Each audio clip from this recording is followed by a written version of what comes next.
waxaa cirka sii galaya muranka u dhaxeeya xiddiga kooxda Real Madrid ee Kylian Mbappe iyo kooxdiisii hore ee Paris Saint-Germain amba PSG.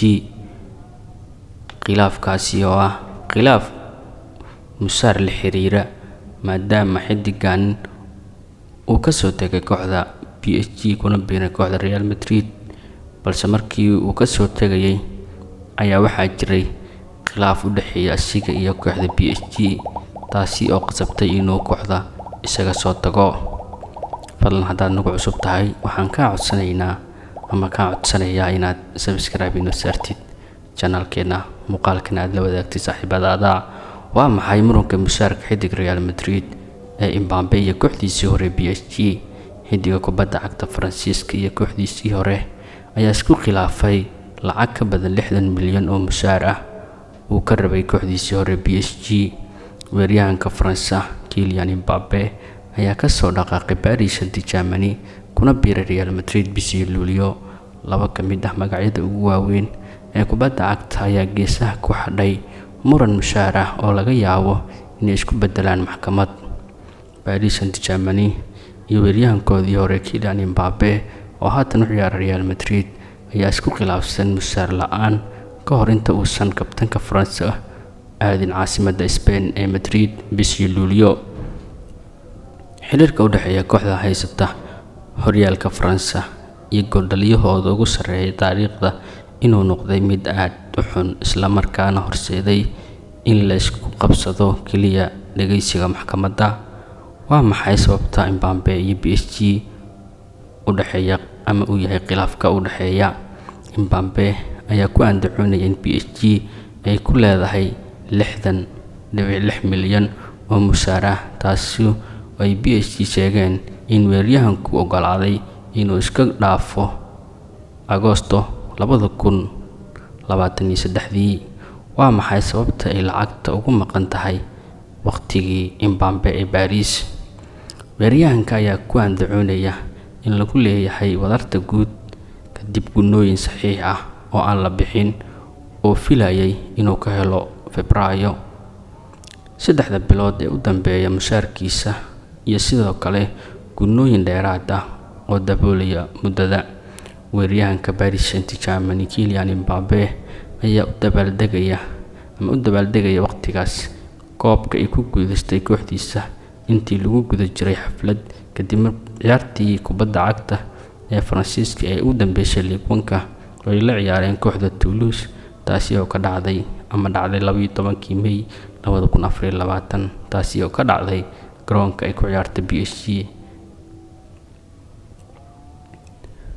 goorma ayuu bilaabmay khilaafka PSG iyo Mbappe?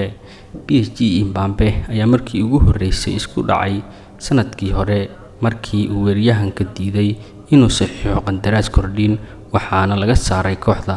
markii dambe ayaa dib loogu soo celiyay kooxda koowaad kadib markii ay dhinacyadu gaareen go'aano muuqda.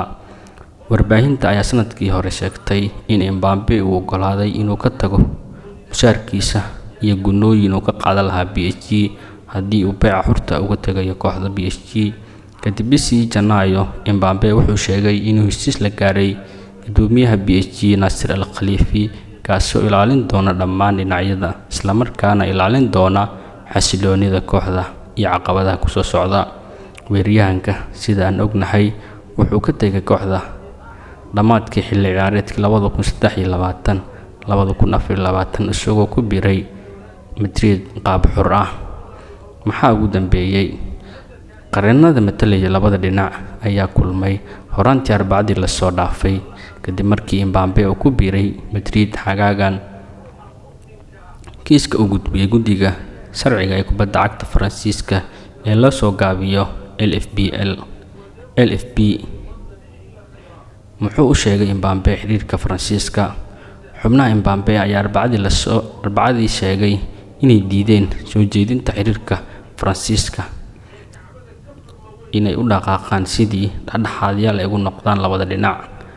dhamaadka dhexdhexaadinta ayaa lagu sheegay ehelada Mbappe ayaa bayaan ku yiri suurtagalnimadan waxaa diiday intii uu socday kulanka wakiilka ciyaaryahanka. dhexdhexaadintu faa'iido ma yeelanayso in la sameeyo lacag bixin la'aan, taasi oo laga arki karo falanqayn fudud ee lacagta ciyaartoyga. Kylian Mbappe wuxuu dhaliyay 48 gool 86 kulan oo u saftay xulka Faransiiska. Waxay leedahay PSG ayaa soo dhaweysay soo jeedinta dhexdhexaadinta Paris Saint-Germain. Aad ayay ugu faraxsan tahay dhageysiga 2 saacadood ee maanta. Guddiga kooxda Faransiiska ayaa yiri kooxdu waxay xasuusisay in ciyaaryahanku uu sameeyay ballanqaadyo cad oo soo noqnoqday iyo kuwa gaar ah oo ay tahay in la ixtiraamo kadib markii ay siiyeen faa'iidooyin aan horey loo arag oo naadir ah. 7 sano uu ku sugnaa kooxda Paris Saint-Germain. Waa maxay taariikhda Kylian Mbappe? Mbappe wuxuu ku dhashay Paris ayaa xirfadiisa ciyaareed waxa uu ka soo bilaabay kooxda Monaco, halkaasi oo uga soo gudbay heerka koowaad ee kooxda dhalinyarada. Weeraryahanka ayaa PSG kaga soo biiray Monaco isagoona ku soo biiray lacag gaaraysa 132.5 milyan sanadkii 2018 kadib markii uu hal ciyaareed ku qaatay kooxda Monaco. Sanad ka hor isla sanadkaas oo u saftay kulankiisii ugu horeeyay xulka Faransiiska, kaasi oo tan iyo markaas uu dhaliyay 48 gool 86 kulan oo u saftay xulkiisa Faransiiska. Mbappe wuxuu ku guuleystay 6 horyaal oo dalka Faransa ah 7 xilli ciyaareed oo ku sugnaa PSG, wuxuuna ahaa goolaliyaha ugu sarreeya horyaalka isagoo dhaliyay 27 gool. Intaasna waxay ahaayeen khilaafka ama muranka ka dhaxeeya PSG Kylian Mbappe heerka uu marayo.